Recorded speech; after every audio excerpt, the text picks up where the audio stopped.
So last week we dished out a pauldron, so it is a nice round domed shape, and this week we're just going to do a quick addition. We're going to add some flair.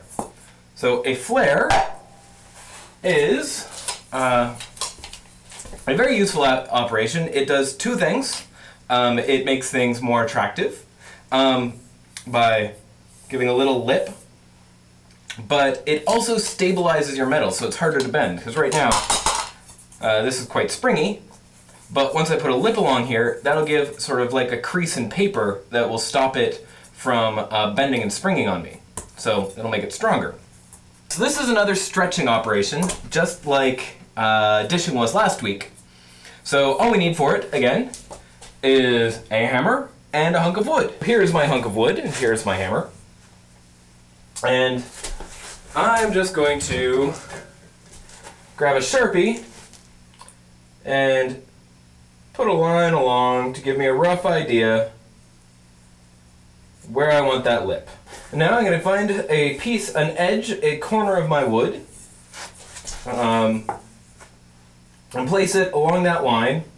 And then on the downside, so on the lip side, I'm just going to tap it out a little bit.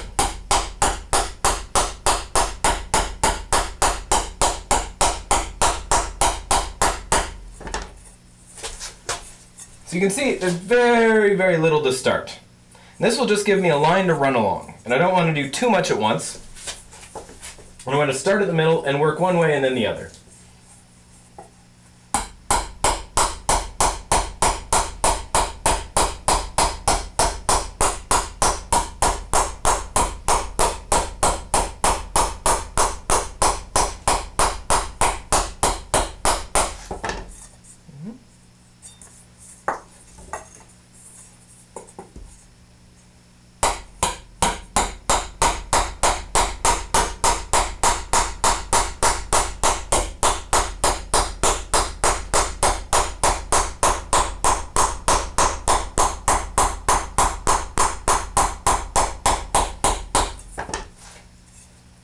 So there we have our first pass, just a tiny little lip there you can see growing.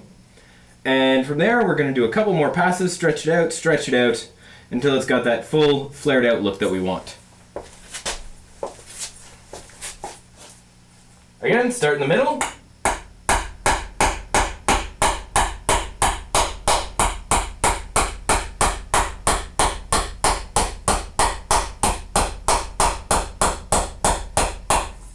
One direction,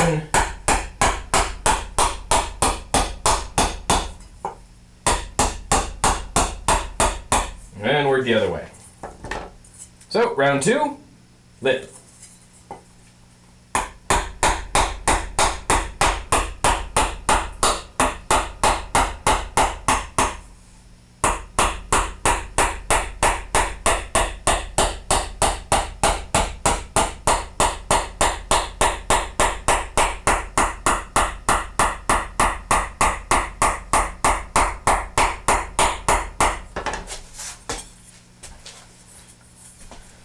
Oh, that's coming along pretty well. Something to be careful of when you're putting lips in is that they kind of want to straighten out the material.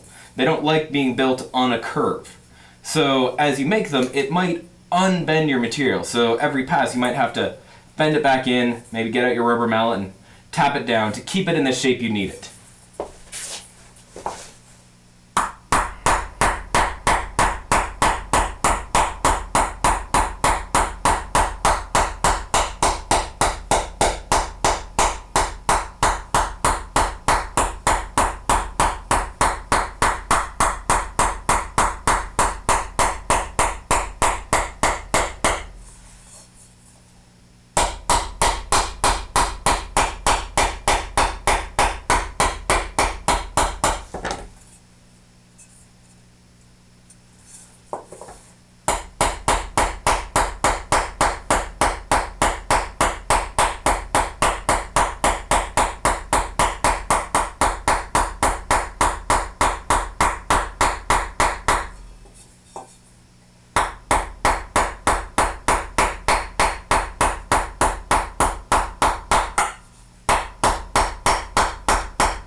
So if you watched my How to Hit Things with Hammers episode, you know I was telling you to demonstrating big movements and saying always pull from the shoulder. And when you get down and do little taps like this, you might find it tempting to just use your wrist.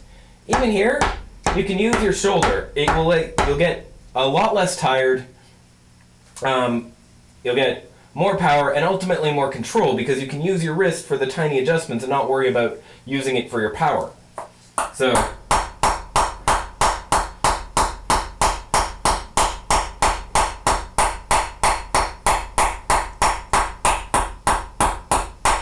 my wrist is quite relaxed when I'm doing this. I'm just sort of rocking my arm.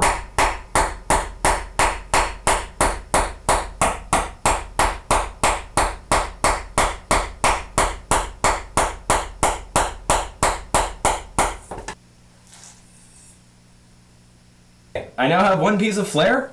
Doesn't catch my shirt as much, looks a lot nicer, and doesn't have as much spring to it. It's much stronger. Alright, next week, we're gonna hit things with a different kind of hammer. See you then!